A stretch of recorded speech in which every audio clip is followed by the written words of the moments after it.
Hey, peace and blessings. I pray that this message today greets you at the right time, in the right state, in the right place, for us to continue the conversation that we started in part one of this particular series.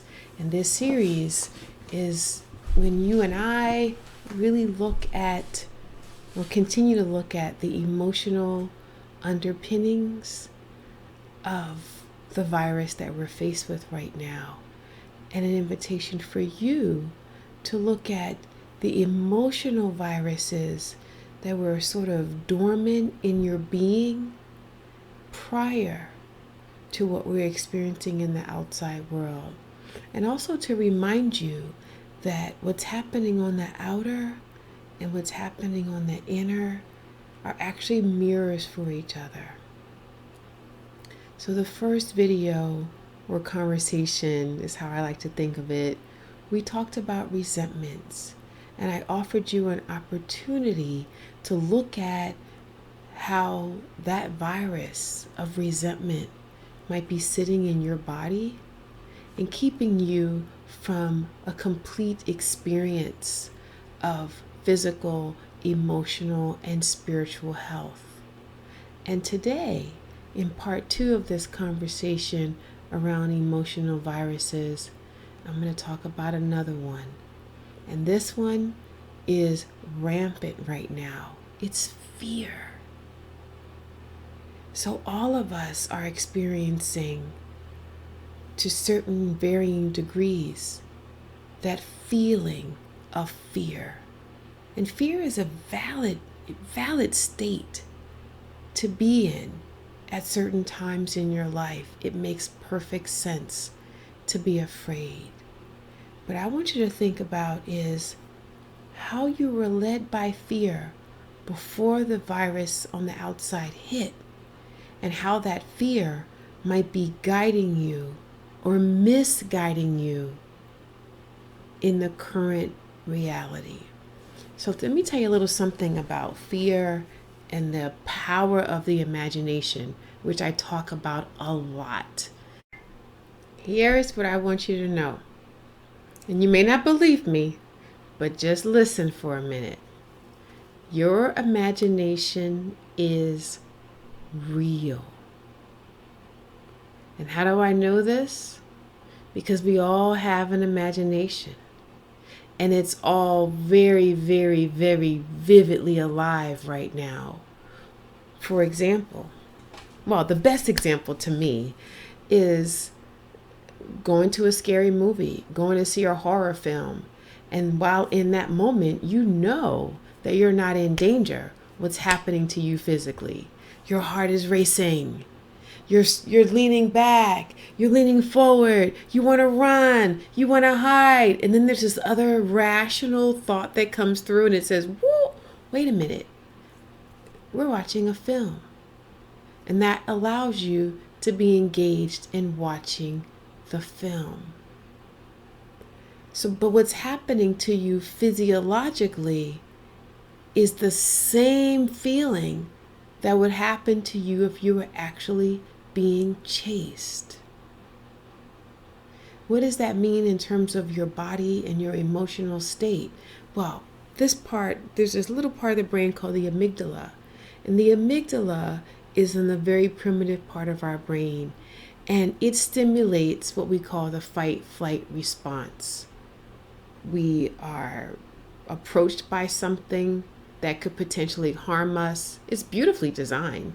We're approached by something that could potentially harm us, a bear, a wild animal, an attacker even. And the body knows exactly what to do. It says, oh my gosh, this thing is about to harm us. We experience a rush of chemicals in the body, and we either fight, or we fly away, or we play dead. It's beautifully designed. And then when we're safe, it allows us to pause for a minute, take a deep breath, shake, bring the nervous system back into balance. It makes perfect sense. Yet, because we're humans, We're able to latch on to these emotional states of fear and hold on to them deeply. And hold on to them even in the absence of an imminent threat. And some of us have lived the past several years of our lives in that state of fear. And what has happened is the brain can no longer differentiate between the real and the imagined, and it's sending adrenaline throughout our entire bodies all the time, creating a state of hypervigilance. And so we're living in fear, and we're ready all the time to either fight or fly away or play dead. The problem is, the true physical body wants to say, let's rest. The true spiritual body wants to say, let's take a pause and look back. Let's stop for a second. Let's reassess. And so the invitation that I have for you right now is, what have I been afraid of for so long that I might need to let go of so that I can be more readily available when there is an actual threat and I have to make a decision? I don't know what that is for you. I want you to pause for a minute and think about it. What have I been fearing for so long that I might need to reconsider? For so many people that I've been talking to this week, they've been afraid of losing a loved one, not to death, but to divorce, or losing their jobs. They've been afraid of speaking the truth. They've been afraid of taking risks. I don't know what it is for you, but I want you to think about that fear and ask yourself through that very sacred breath, is this real or is it imagined? And if it's imagined, how can I bring myself back into balance so that I can function?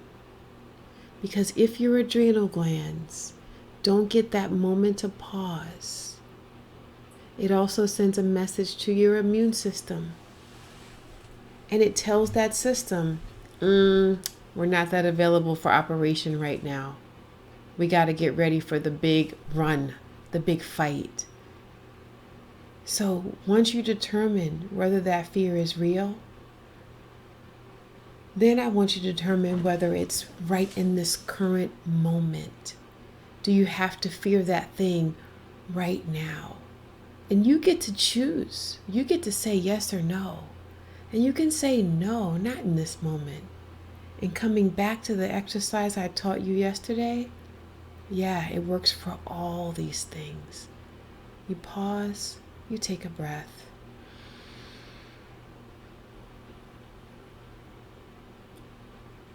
And you can say, in this moment, I choose to shift from that place of fear to a place of an open heart. That's what real courage is.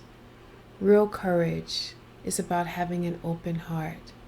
So I move from that false reality of fear to the current reality of an open heart and a mind that can dwell in possibilities. That's my gift for you today. That is my wish for you today. That is my desire for all of us today, to come back to the present moment, to release ourselves from the bondage of fear,